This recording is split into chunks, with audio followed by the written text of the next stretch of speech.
गांव में एक छोटी सी बच्ची रहती थी। वह खूबसूरत, बड़ी प्यारी प्यारी सी। नाम तो उसका कुछ और था, लेकिन सब लोग प्यार से उसे गुड़िया गुड़िया कहते थे। वो थी भी बिल्कुल गुड़िया की तरह, लेकिन इसमें बस एक खराबी थी। वो ये कि बोलती बहुत ज्यादा थी, हर वक्त बातें करती रहती। खामोश रहना तो जैसे उसने सीखा ही नहीं था। जब वो बहुत छोटी सी थी और तुतलाकर बोलती थी तो लोगों को बड़ी अच्छी मालूम होती। लेकिन जब वो कुछ बड़ी हुई और स्कूल जाने लगी, तब भी उसने बोलना कम नहीं किया। सुबह जब उसकी अम्मी उसे जगाती तो वो उस वक्त इतनी बातें करना शुरू कर देती और रात को उस वक्त तक बातें करती रहती जब तक उसे उसकी अम्मी डांट डपट कर सुला न देती। उसका बस चलता तो वो सोने के बजाय रात भर बातें करती रहे। गुड़िया इस तरह बोलती जैसे टेप रिकॉर्ड बज रहा हो। गुड़िया ने तो बातें करने में दरख्तों को भी ना छोड़ा। वो दरख्त से कहने लगी, फिर मैं अपने स्कूल चली गई। बिल्कुल ठीक वक्त पर मैं पहुंची। हमेशा ठीक वक्त पर स्कूल पहुंचती हूँ। जब ही तो सब लोग स्कूल में मुझसे प्यार करते हैं। कहते हैं अच्छी बच्चियां ही ठीक वक्त पर स्कूल आती हैं और दिल लगाकर पढ़ती हैं। मैं भी दिल लगाकर पढ़ती हूँ। उस्तानी जी ने घर पर काम करने के लिए दिया था। सब लोग उस्तानी जी को मिस कहते हैं। मैं भी उन्हें मिस कहने लगी हूँ। मैं अपना काम करके ले गई थी। मिस को बहुत पसंद आया। कहने लगी कि गुड़िया तुमने बहुत अच्छा काम किया है। फिर उन्होंने मुझे एक पेंसिल भी तोहफे में दी। हाँ, वो कहती है कि मेरी ड्राइंग भी बहुत अच्छी है। मुझे भी मालूम है कि जानवरों की तस्वीरें तो मैं बहुत अच्छी बनाती हूँ। देख लेना, मैं बड़ी होकर आर्टिस्ट बनूंगी, आर्टिस्ट। अब्बू कह रहे थे आर्टिस्ट बहुत सा रुपया कमाते हैं और शहरों में रहते हैं। मैं भी शहर में जाकर रहूंगी और बहुत सारा पैसा कमाऊंगी। यहाँ तक कि गुड़िया लगातार बोलती रहती और लोग तंग आ जाते। गुड़िया गुड़िया अब चुप भी हो जाओ गुड़िया। लेकिन गुड़िया भला कहाँ चुप होती। इसका एक बड़ा भाई था और उसका नाम टीपू था। वो गुड़िया को डराने के लिए कहता, देखो गुड़िया अब चुप हो जाओ, वरना अभी पुलिस का सिपाही इधर आएगा तो मैं उससे कहूँगा कि वो तुम्हें पकड़कर ले जाए और बंद कर दे।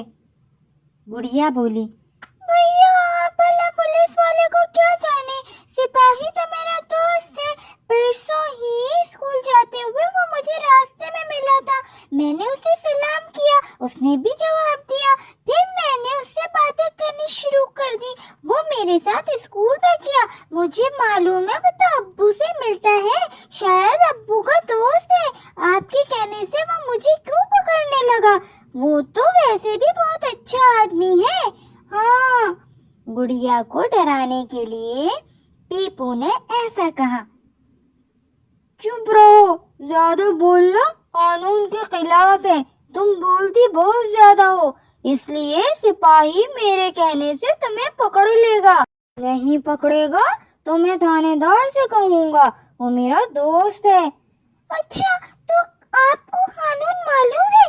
फिर तो आपको ये भी मालूम होगा कि बच्चियों को डराया नहीं करते। अब्बू उसी दिन कह रहे थे ना कि छोटे बच्चों को डराना बहुत बुरी बात है। जो बच्चों को डराता है वो बहुत बुरा आदमी होता है।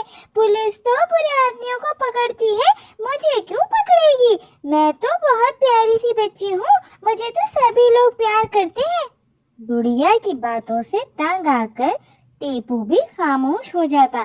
सिर्फ भाई के साथ ही नहीं, गुड़िया तो अपनी अम्मी के साथ भी इसी तरह बातें करती थी। कभी अगर अम्मी कहती कि इनके सर में दर्द है, गुड़िया थोड़ी देर चुप हो जाओ, तो गुड़िया खामोश नहीं होती। उसकी जबान तो चलती ही रहती, यहाँ तक कि उसकी अम्मी तंग आकर कमरे से चली जाती। इनके जाने के बाद गुड़िया चुप ही नहीं होती, वो अपने आप से ही बातें करने लगती। अपनी गुड़िया निकाल लेती और उनसे ही बातें करती रहती। बातें भी इतनी जोर जोर से करती कि कमरे में सोता हुआ आदमी भी जाग जाए। وہ تو کھانا کھاتے وقت بھی بولتی اور باتیں کرتی رہتی تھی. اب تو لوگ اسے باتوں کا پٹارا کہنے لگے تھے. اس کے گھر میں ایک مرغی تھی. اب وہ مرغی سے بھی باتیں کرتی رہتی تھی اور کہتی تھی کہ یہ مرغی بہت اچھی ہے, یہ تو میری باتیں سنتی ہے, میں اس سے باتیں کرتی رہتی ہوں اور یہ میری باتیں سنتی رہتی ہے. جس گاؤں میں گڑیا رہتی تھی اس کے قریب ہی ایک چھوٹی سی پہاڑی تھی. لوگ اسے پھول پہاڑی کہا کرتے تھے کیونکہ اس پہاڑی پر بے شمار پودے اگے ہوئے تھے جن میں ہر سال لال, پیلے, نیلے, آسمانی, ہر رنگ کے پھول کھلتے رہتے تھے. ہرے ہرے پتوں کے یہ رنگ برنگے پھول بڑے خوبصورت معلوم ہوتے تھے. ان کی مہک سے جی خوش ہو جاتا. جو بھی پہاڑی پر جاتا اس کی تھکن دور ہو جاتی. لوگ تفریح کرنے کے لیے بھی اکثر اس پہاڑی پر جایا کرتے تھے. ایک دن گڑیا کے جی میں نہ جانے کیا آئی کہ وہ امی کو بتائے بغیر اس پہاڑی کی طرف نکل گئی. راستے میں کچھ بچے گڑیا کو ملے. انہوں نے گڑیا کو بتایا کہ آج انہوں نے پھول پہاڑی پر کچھ بونے دیکھے ہیں, لال لال اور ہری ہری قمیص پہنے. یہ بونے پھولوں کا پودا ہی نظر آ رہے ہیں, اسی لیے تو آج پہاڑی پر جانا ٹھیک نہیں ہے. لیکن گڑیا کو ان بچوں کی باتوں پر یقین نہیں آیا. یقین بھی کیسے آتا, وہ تو اپنے آپ میں مگن تھی. اسے تو بچوں کی بات بھی ٹھیک طرح سے نہیں سنی تھی. اپنے آپ سے ہی باتیں کرتی رہتی اور باتیں کرتے ہوئے وہ پھول پہاڑی پر پہنچ گئی. پہاڑی پر پہنچتے ہی اسے 2 طوطے دکھائی دیے اور دونوں طوطوں نے گڑیا کو سلام کیا. وہ اس سے کچھ پوچھنا چاہتے تھے لیکن بھلا گڑیا ان کی بات کیا سنتی. اس نے تو دونوں طوطوں کے سلام کا جواب بھی نہیں دیا. وہ اور طوطوں کو دیکھ کر ہنسنا شروع ہو گئی. ارے واہ, تم بھی کتنے عجیب ہو, کتنے نیلے نیلے لگ رہے ہو. ایسے کپڑے تو لڑکیاں پہنتی ہیں. ایک مرتبہ میں نے بھی ایسے ہی کپڑے پہن لیے تھے. میرے کپڑے دیکھ کر میری امی بہت خوش ہوئی تھی. میں تو ان کپڑوں میں بہت اچھی لگ رہی تھی. ویسے بھی تو میں ہوں ہی اتنی اچھی, اور ایسے کپڑے, رنگین لباس تو لڑکیاں پہنتی ہیں, اسی لیے تو میں نے بھی ایسے کپڑے پہنے تھے. اور اتنا خوبصورت لباس میرا لگ رہا تھا. ارے بات تو سنیں, ہمیں آپ سے کچھ پوچھنا ہے. گڑیا نے ایک طوطے کی بھی بات نہ سنی اور اپنی باتیں کی چلی گئی. گڑیا کہنے لگی, کچھ لڑکیوں کا تو لباس خوبصورت ہوتا ہے لیکن انہوں نے اسے ٹھیک طرح سے پہنا نہیں ہوتا, اسی لیے ان پر اچھا نہیں لگ رہا ہوتا. مجھ پر تو ہر لباس اچھا لگتا ہے کیونکہ میں اسے قاعدے سے پہنتی ہوں. ارے ہماری بات تو سنیں, لیکن ہم کچھ آپ سے کہنا چاہتے ہیں. ہم کچھ پریشان ہیں.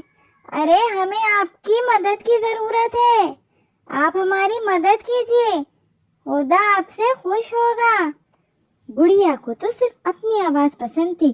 اس نے ایک طوطے کی بھی بات نہ سنی اور اپنی باتیں کی چلی جا رہی تھی. جب طوطوں نے یہ دیکھا کہ یہ لڑکی تو کسی کی بات ہی نہیں سن رہی اور لگاتار بولے چلی جا رہی ہے, تو ایک طوطا گڑیا کے پیچھے پہنچ گیا اور دونوں طوطوں نے ایک ترکیب لڑائی اور گڑیا کو ایک لکڑی کے باکس میں بند کر کے اپنے ساتھ لے گئے.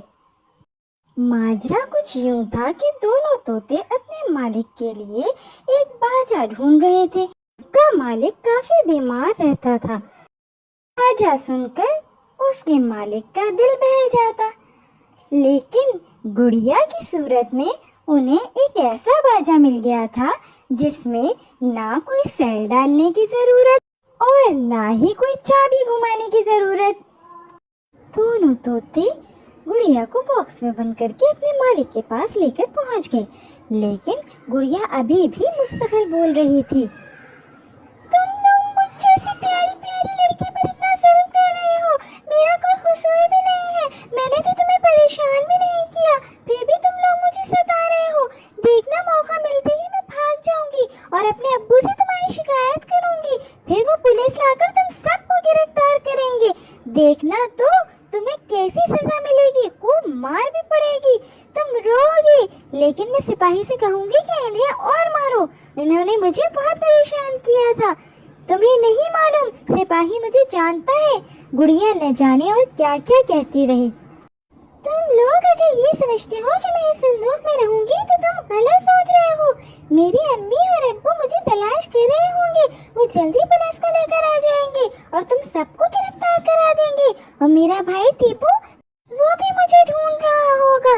तुम लोगों ने समझ क्या रखा है, तुम बच जाओगे। अरे तुम्हें सख्त से सख्त सजा मिलेगी। किसी को बेखता बेकसूर परेशान करना अच्छा नहीं होता। देखना तुम सब लोगों का क्या हाल होगा। तुम लोगों ने मुझे इस संदूक में बंद कर रखा है, यहाँ से मुझे निकालो यहाँ से। गुड़िया संदूक में भी लगातार बोल रही थी, लेकिन अब उसे एहसास हो गया था कि उसके ज्यादा बोलने की वजह से इस पर ये मुसीबत पड़ी है। वो सोच रही थी कि अब वो कभी ज्यादा नहीं बोलेगी। खुदा के लिए मुझे बाहर निकालो, मैं वादा करती हूँ कि अब कभी ज्यादा नहीं बोलूंगी, दूसरों की बातें भी सुनूंगी। बस प्लीज मुझे बाहर निकालो और अपने घर जाने दो। गुड़िया की आवाज तो कमजोर हो गई थी और उसका हलक भी सूख गया था। वो रोने लगी, लेकिन रोते हुए भी उसकी आवाज नहीं निकली। अब वो इतनी कमजोर हो चुकी थी कि उसकी आवाज ही नहीं निकल रही थी। उसने पूरा दिन और रात से खाना भी कुछ नहीं खाया था और उसे प्यासे बहुत शिद्दत से लग रही थी। मालिक गुड़िया की आवाज सुनकर बहुत खुश हो रहा था और वो रात होने तक गुड़िया की बातें सुनता रहा। अब गुड़िया को भूख लग रही थी। गुड़िया ने कहा, मुझे खाना खिलाओ, मुझे पानी पिलाओ। मालिक ने सुना तो बोला, अजीब बाजा है जो खाना पीना भी मांगता है। रात हुई तो गुड़िया की आवाज भी बंद होने लगी। पूरे दिन रात की भूख प्यास की वजह से अब गुड़िया की आवाज भी नहीं निकल रही थी और उसे बहुत एहसास होने लगा था कि अब वो ज्यादा बिल्कुल भी नहीं बोलेगी। मालिक ने थोड़ी देर तो इंतजार किया कि शायद अब बाजा दोबारा बोलना शुरू कर दे, लेकिन जब कोई आवाज नहीं आई तो उसने अपनी नौकरानियों से कहा कि ये बाजा बाहर फेंक आए, ये खराब हो गया है। नौकरानियों ने किसी न किसी तरह संदूक बाहर निकाल ही लिया और संदूक का ढक्कन खुल गया, जिससे गुड़िया को मौका मिल गया कि वो संदूक से बाहर निकल आई।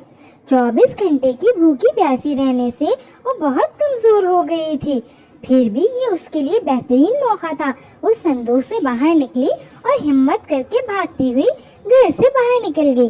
फिर तो वो जितना तेज दौड़ सकती थी दौड़ती रही, यहाँ तक कि वो फूल पहाड़ी पर उसी जगह पहुँच गई। गुड़िया ने यहाँ भी आराम नहीं किया और इसी तरह भागती हुई अपने घर पहुँची। हाँफती कांपती गुड़िया घर में दाखिल हुई। गुड़िया ने सारा वाकया अम्मी को सुनाया और वादा किया कि वो आइंदा कभी इतना ज्यादा नहीं बोलेगी।